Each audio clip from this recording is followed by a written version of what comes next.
Hey, good morning and welcome to West. I'm so glad that you have chosen to spend this Sunday morning with us as we start a new message series called Good Vibes.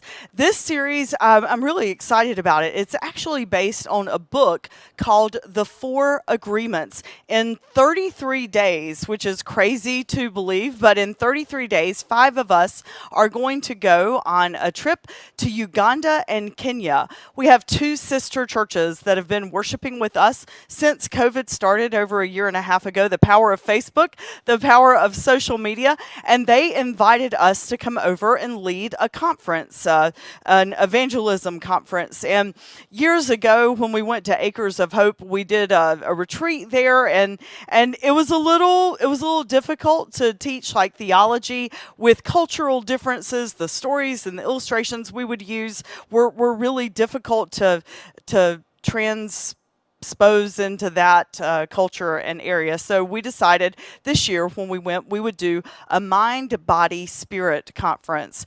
Dawn and Caroline are going to be leading yoga and talking about the spirituality of that. Caroline's going to be leading nutrition and teaching about the indigenous plants and how they can get resources to fuel their body. And then Lindsay and Brad are going to be working with the children and doing exciting things with them and teaching them faith lessons. And I'm going to be doing the spirit part. And so we are using this book called The Four Agreements. And I thought it would be really cool if we as a church talked about the same things here with us that we were going to be talking about in Uganda and Kenya. We're actually doing the conference 2 different times with the 2 different groups of people.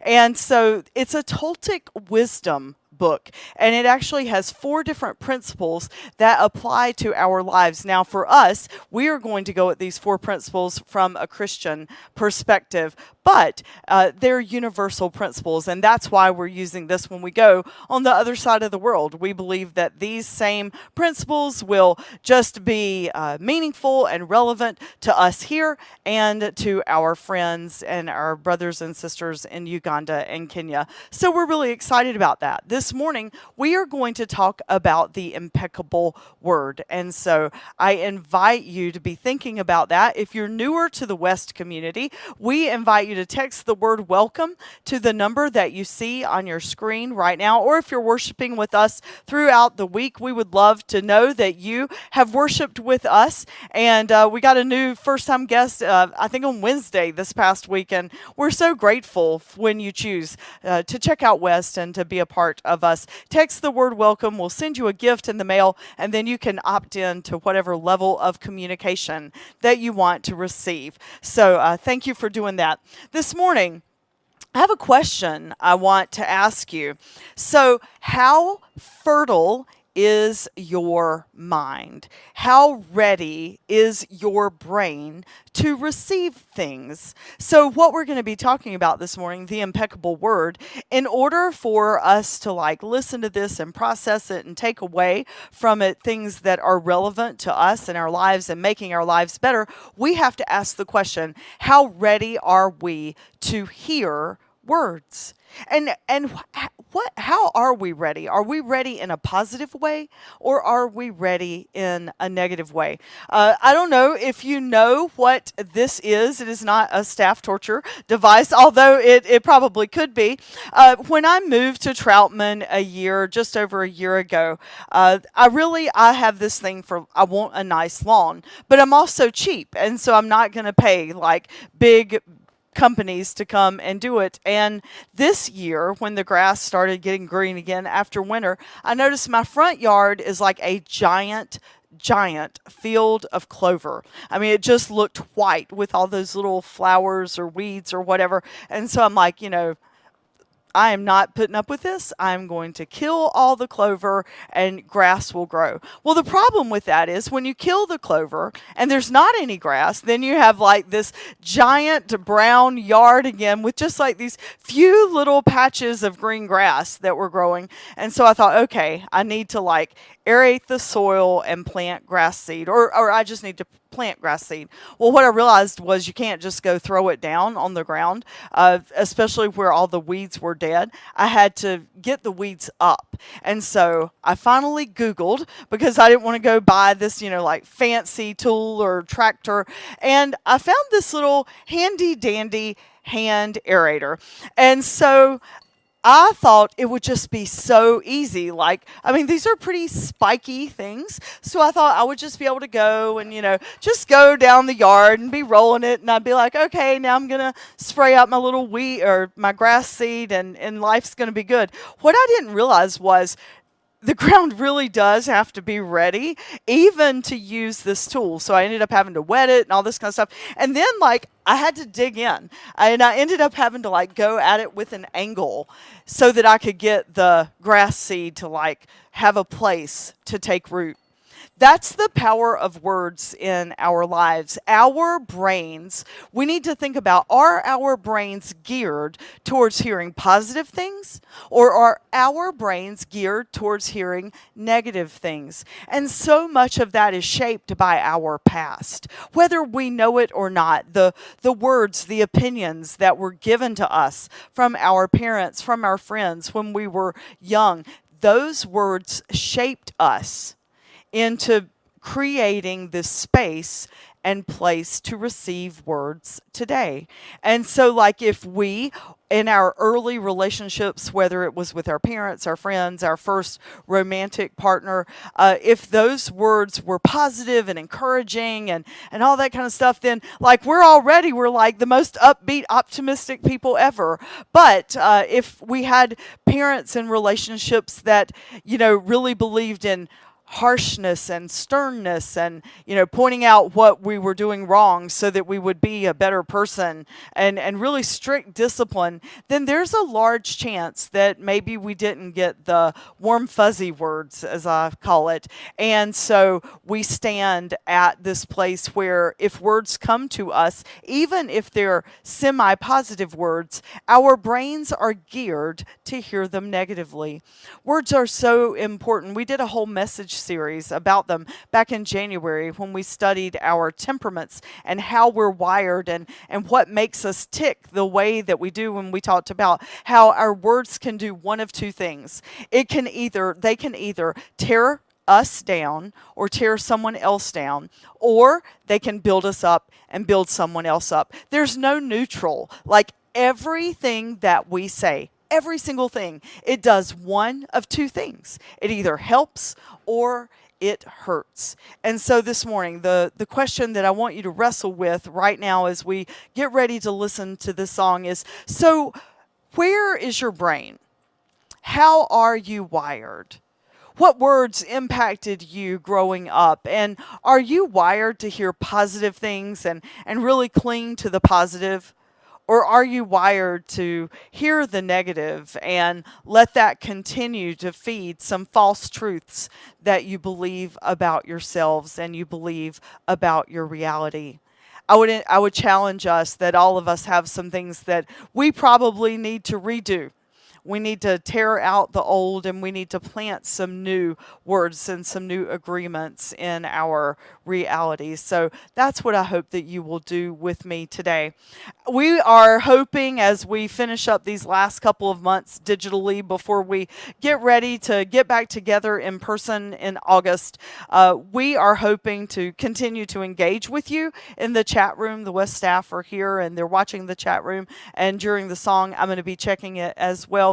We want you, during the song, to type in just some positive words that someone said to you or said about you that you heard. Just be willing to share something positive about yourself. Then one of the nicest things that somebody ever said to you, just share those in the chat room during the song. And after that, we're going to talk about our graduates. We're going to celebrate graduation Sunday. But for now, type the most positive thing somebody's ever said to you. Thanks. So, we are excited that today is graduation Sunday, and it's a little different that we're not in person, and we're going to have a parade this week and do a drive-by for our graduates. One of our graduates is sitting directly in front of me behind a camera, Dallas Armstrong. He has been an amazing part of the West family and community. I've known Dallas since he was born, actually. His parents were at Williamson's Chapel when I was the associate there, and I remember them sharing that they were going to have a new baby. Our graduates, our teens, mean so much to us here at West, and so we asked them to share with us their names and what they don't want to be when they grow up. We put so much pressure on our young adults to like have it all figured out, and some of us, we're like 40, 50, 60, and we still don't have it all figured out. So how do we expect 18 to 22-year-olds to know what they want to do for the rest of their lives? So instead of putting that pressure on them and making them say that in front of us, we ask them to say what they don't want to do. So check out this grad video.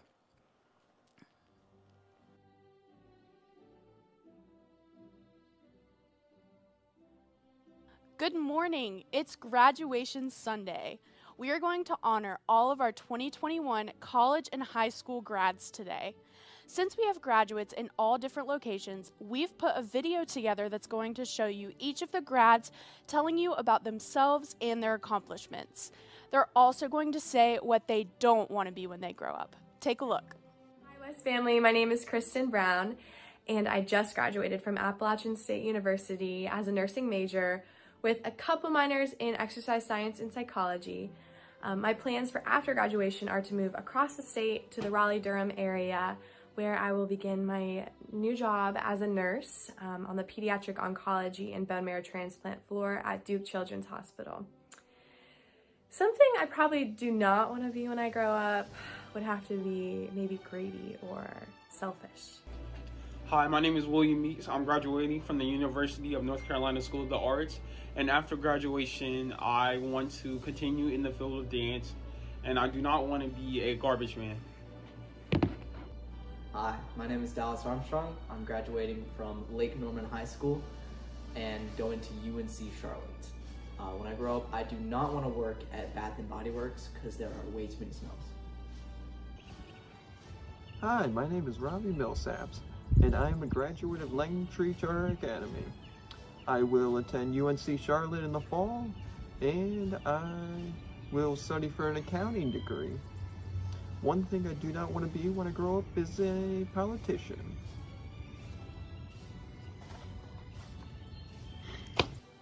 Hi, my name is Louisa Turner. I am a senior graduating from Pine Lake Prep, and I plan to go to UNC Chapel Hill next year to study political science with the intent of majoring in pre-law. One thing that I know I don't want to be in the future is a civil engineer. Hi, my name is Allie Binkley, and I'm graduating with a business administration degree from the University of North Carolina, Wilmington. After graduation, I plan to return to UNC Wilmington in the fall to get my Master of Healthcare Administration degree. And something I do not want to be when I grow up is unemployed. Oh, hello. What's your name? Jordan. Where are you graduating from? North Lincoln High School. Where's that located? The Denver area. What are your plans after graduation, Jordan Danini? To go to Bryant and Stratton in Wisconsin on a wrestling scholarship where I can study occupational therapy. And what do you not want to do when you grow up? What do you not want to be? Broke. Hi, my name's Macy Lynch, and I'm graduating from North Lincoln High School. In the fall, I plan on attending East Carolina University and majoring in elementary education. And when I grow up, I don't want to be boring. I want my life to be fulfilling and exciting and all over the place all the time. Hi, my name is Molly Rano. I'm graduating from Mooresville High School. I plan on going to Mitchell Community College and then transferring to UNCC in Charlotte. And I really want to become a children's therapist when I'm older. It's my dream. And then in the future, I really don't want to be unhappy. Happiness is super important to me, and that's just my ultimate goal. My name is Danny Pizzette. I am graduating from Pine Lake Prep, and I am going to Mitchell Community College. One thing I do not want to be is an astronaut. Hello, my name is Cassidy Weatherford. I'm graduating from Lake Norman High School, and I plan on attending Appalachian State University. I do not want to be a biochemist like my sister because I do not understand science. We have a few graduates that were unable to film with us today, so I'm going to be recognizing them. First, we have Sam Hatfield, who graduated from the University of South Carolina with a bachelor's degree in sports and entertainment management. He will be joining Amica Insurance as an associate account manager in their Future Leaders program in Rhode Island. Amanda Martin graduated from UNC Chapel Hill with a bachelor's degree in business administration with a concentration in marketing, as well as a bachelor's degree in political science. She will be moving to Cincinnati, Ohio, and taking a position as senior brand manager with Procter & Gamble. Kate Huffman graduated from the University of Alabama with a master's in math. CJ Zimmerman is graduating from Lake Norman High School and is attending Mitchell Community College in the fall. One of CJ's accomplishments was that he worked on his Eagle project for Troop 171. Gavin Haas is graduating from Lake Norman High School and is attending ECPI to study computer science. Lastly, we have Danielle Slaggert, who graduated in December of 2020 with a bachelor's degree in sociology from the College of Charleston. Danielle received an award for faculty recognition for demonstrating a joy for learning and displaying resilience in the field of sociology. Congratulations to all of our graduates this year. West Church is so proud of each and every one of you. I got my windows down and my blinders on. Radio set to my favorite song. All green lights on the road I'm on, man, there ain't no doubt I'm getting them good vibes. I'm living this good life. I'm breathing on God's time, and I ain't gonna waste one breath. I'm soaking it all up. I got me a full cup, and there ain't nothing gonna spill it, nothing gonna kill it. Waving them words goodbye. I'm feeling them good vibes. We are so grateful for all of our graduates and wish them nothing but the best in the days ahead. Thank you, Lindsay, for your ministry with them, and we look forward to seeing how life continues to develop you all and what paths that you take. So we asked you to type some words in the chat room, good things that people have said to you. Isn't it nice to think about the words that matter? So I want to share with you a couple of proverbs this morning. These are the book of Proverbs is found in the middle of your Bible if you're using a print Bible, and there are so many. There are words from Solomon, who was known to be the wisest or believed to be the wisest king ever, and they are his words, and they are so important in shaping us in our moral character. There are like 10 or 12 different Bible verses around just the power of the spoken word. So I want to share with you 3 today, 2 at the beginning and then 1 at the end of the message. Take a look at this proverb with me. Gentle words bring life and health. A deceitful tongue crushes the spirit. And then the next one. Words satisfy the soul as food satisfies the stomach. The right words on a person's lips bring satisfaction. So, words can either help or words can hurt. Be impeccable with your word. That is so important. So I want you to look at where that comes from and what the word impeccable means. Impeccable comes from the Latin word peccatus and M. So there's 2 different parts to the word impeccable. Peccatus means sin, and M means without. So the word impeccable actually, believe it or not, means without sin. So let's talk for just a few minutes about what the word sin would mean in this situation. So sin is something that brings harm to ourselves or brings harm to others. It also means missing the mark. And if we are called and created to be a people of love, being a person of sin means to miss the mark of love. And a lot here at West, we talk about loving other people, and that's so important. But today, I want us to think for a little while about what does it mean to love yourself.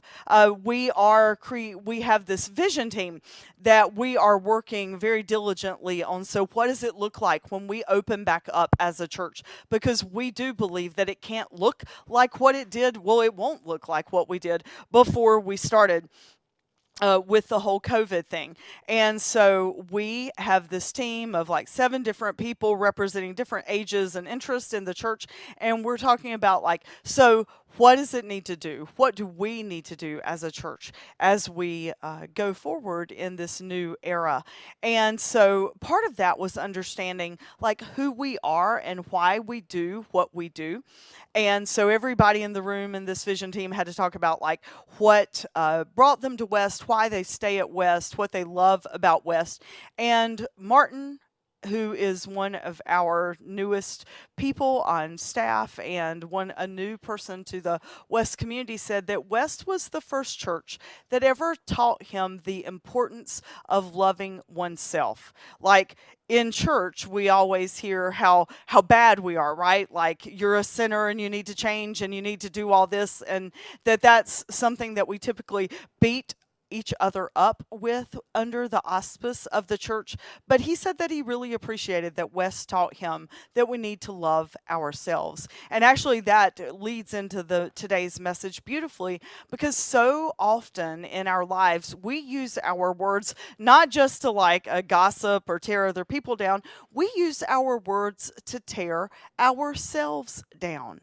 And so this morning I want you to think about, what are some of the words that you use that are not impeccable towards yourself? So what are some of the words that you use toward yourself that tears you down?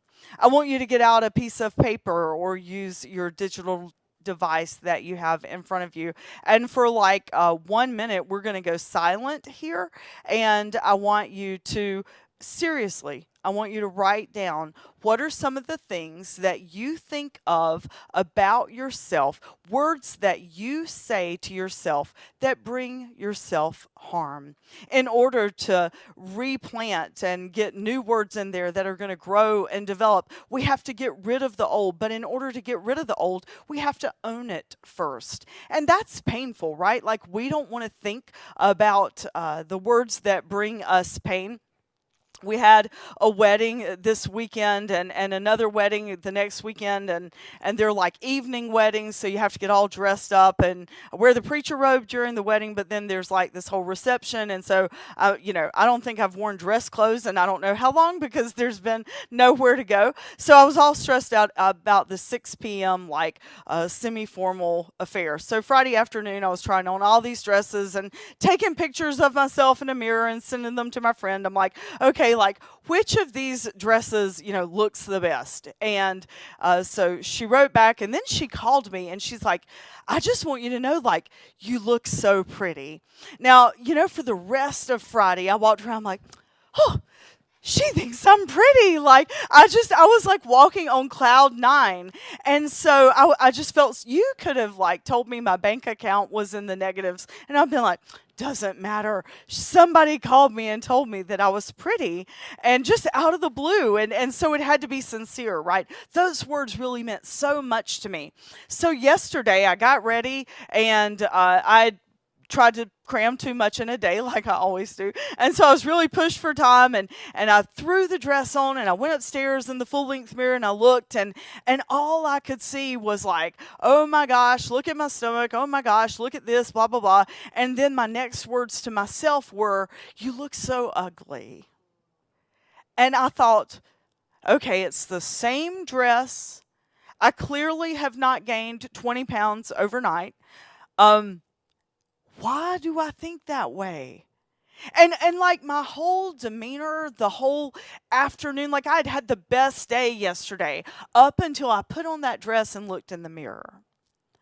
And when I looked in the mirror, I'm like, God, I look so ugly.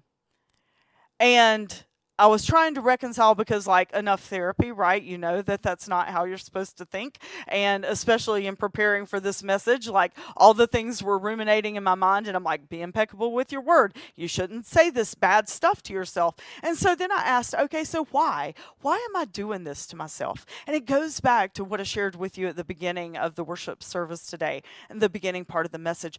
The words that are said to us as we grow up and the opinions that we hear from others, it shapes us so much. And for whatever reason, right or wrong, and they're not here to defend themselves, but my parents had this huge hang up about weight and about what I looked like. And so anytime I wore something that didn't go exactly the way that they thought it should, they would point out about my looks. And it was never oh, you look so nice. It was always you look fat, or this doesn't fit right, blah, blah, blah. And so the worst memory, or one of the worst memories I have, is the day after my ordination. I was walking on cloud nine because I'd finally passed all the boards and all that kind of stuff and had been ordained the night before. And my dad, I mean, he acted out the best way that he knew how. But the first thing he said to me the next day was, why'd you wear that dress? Why'd you wear something that made you look so fat? Did you not have anything else you could wear that was different?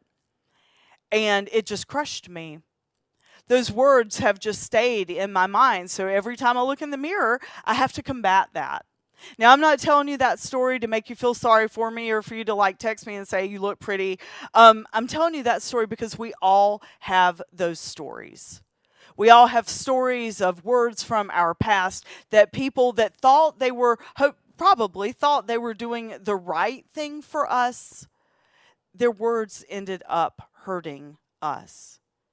And so for 1 minute, literally, I want you to take some time and I want you to think about words that have been said to you that you need to write a new agreement. You need to wrestle with them. You need to own that they are not true. They are not real. Because we have read from King Solomon that words are like gentle waters. Words fill our soul. Words enrich our lives. But deceitful words, harsh words, they can tear us completely apart. So for 1 minute now, I want you to just think about the words that you have held on to that bring you pain. Write them down. Take a minute.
So what words did you wrestle with?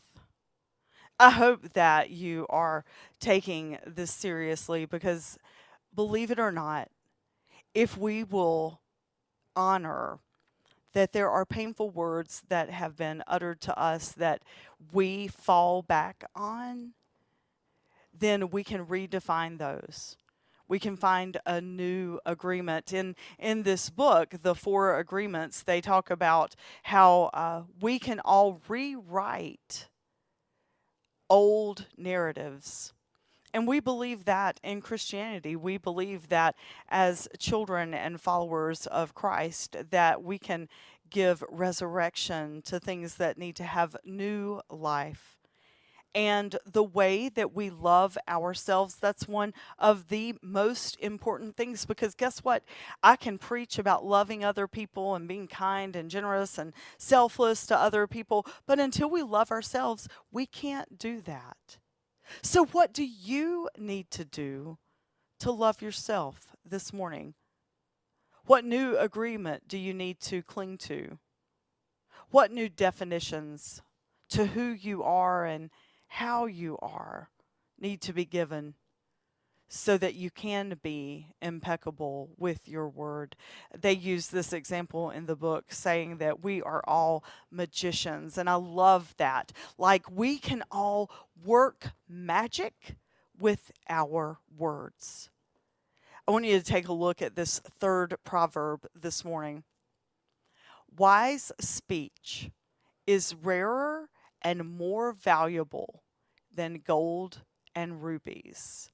Wise speech is rarer and more valuable than gold and rubies. I mean, think about the context of several thousand years ago plus. And the fact that they're talking about gold and rubies. I mean, even in today's society and culture, gold and rubies, I mean, those are rare, right? They cost a lot of money. It's not like we can just go to the Dollar General and pick up a few. So back then, several thousand years ago, they would have been even more rare and more hard to come by. Only the elite, only the wealthy would have had those. And so in this proverb, Solomon says, wise speech is harder to come by than gold and rubies. What that says is saying positive words, thinking positive words, using them. That's harder to have than some of the things that even and only the wealthiest have. So that tells us doing this new agreement and believing positive things about ourselves and then saying positive things about ourselves and to others, it's so hard to do. And the question with that is why? Well, it's because going back to what I first talked about in the way that our brains are geared, we live out of most of the time this fear mindset. It's the way that we're wired. Our brains even have this place in them that is geared toward fear, geared toward reaction out of stress and out of fear, the amygdala. And so we have this like base within us that tends to go toward the negative. And so because we have this bent toward stress, this bent toward fear, when we hear the negative things, we cling to that because it's easier. It's our go-to. It's our standby. So if we know that in order to live a life that's full of joy and happiness and hope, we need to get rid of that. It really does take just absolute intentionality. So the words that you wrote down, what do I want you to do with them? Well, I want you to take them and I want you to wrestle with them. I want you to pray over them. And how do you do that? I want you just to say, these are the things I believe about myself, and God, I need to let this go. I need to let these words go. I need to learn to see myself in a new way. And God, can you reveal to me what that new way is? And then, once you pray that, just watch and listen. Because I believe God shows up in our lives through our thoughts and through our minds, through other people that say things and affirm us. But so many times we have these positive things coming in, but because we're so bent to the old way, we're bent to the negative way, we won't hear the positive because we're so determined just to hear the bad. This week, I would challenge us to own it, to offer it, and then redefine it. Own it, offer it to God, ask for clarity, ask for new vision and new definition, ask to be impeccable, and then live into it. Years ago, there was a family in a church that I was serving before West, and the lady came and she needed some counsel. It apparently had come to her realization that for years her husband had been living a double life. And it was like something off a Lifetime TV movie where, I mean, he literally had a very, very large estate in the town where they were living. And then he had another very large estate with a wife and 3 children in a town that was about an hour and a half drive away. He was married somehow to both people, and neither family knew about the other one. This woman that had come to me for some counsel, she's like, I found all these pictures and then started doing some digging. And then upon deep digging, I've realized there's like this whole other world, and I am crushed. The more we talked and over the days and weeks ahead, the more she wrestled with her own self-definition.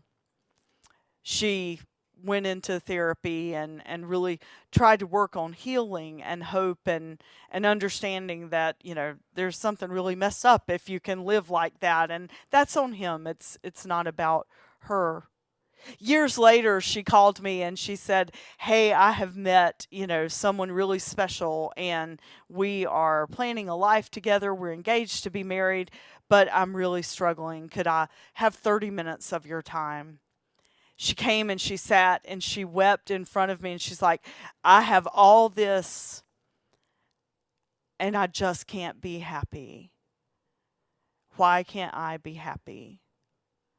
After a few minutes, we whittled it away and we realized that she's just afraid. And she's afraid that the words that are being said to her now with this person, this new person, just aren't real because of all the stuff and the pain from her past. The narratives that she was telling herself, they seem to be true, instead of this new narrative and new reality. She finally admitted that in order to be happy and live this new life, she had to just totally let go. We've all been told things throughout our lives that have shaped us and defined us in negative ways. In order for us to live a happy and fulfilled life, which is what we are created and called to do as Christians, that whole heaven on earth thing, it is here, it is real, it is now. In order to do that, we have to love ourselves, which means we have to take all that other stuff and we have to let it go. I hope that you'll do that with me this week. And let's write a new agreement. Let's be impeccable with our word. Will you pray with me?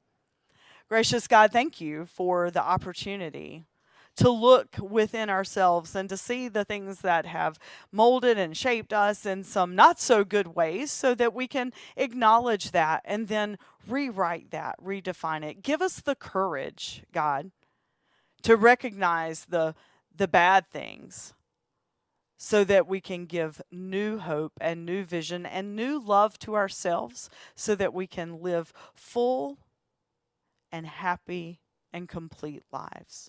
Forgive us of the times that we not only don't love other people, but God, that we don't love ourselves. You have created us as unique and amazing individuals, and you call us to love ourselves. Forgive us of the times that we miss that. And God, speak to us, each of us, and show us and shape us so that we can be the people that we are created to be.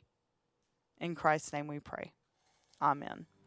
So I invite you to check out the book, The 4 Agreements by Don Miguel Ruiz. It is about Toltec wisdom, but there are so many parallels between the the book in Christianity, and it talks about faith. It talks about religion. Don't get hung up on some of the things that we don't necessarily believe as Christians, but the universal principles, like the first one, be impeccable with your word. It is powerful. And the next week's lesson that we're going to talk about is that it's not all about us and that we should not assume things. So that's what we're going to talk about next week.